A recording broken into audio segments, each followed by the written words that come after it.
Hôm nay chúng ta cùng tô màu bức tranh về một khu rừng nhé các bạn. Và bây giờ hãy cùng mình đi tô màu. Và đây là khu rừng nha các bạn. Thì có rất nhiều cây cối và một dòng suối. Đầu tiên thì mình sẽ đi tô những chiếc thân cây nha.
Tiếp theo thì mình sẽ tô những vòng cây nha các bạn.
Tiếp theo thì mình sẽ tô dòng suối nha các bạn.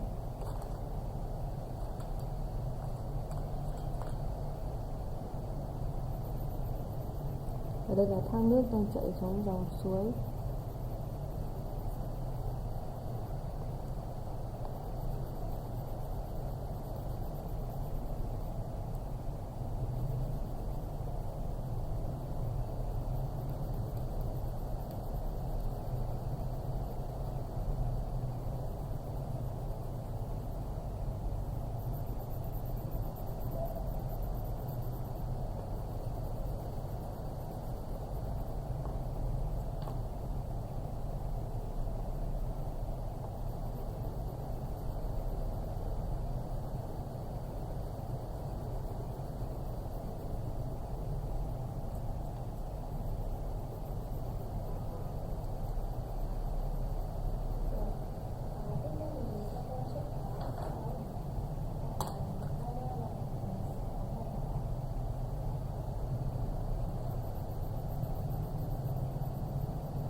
Trong rừng thì có rất nhiều loại cây nha các bạn.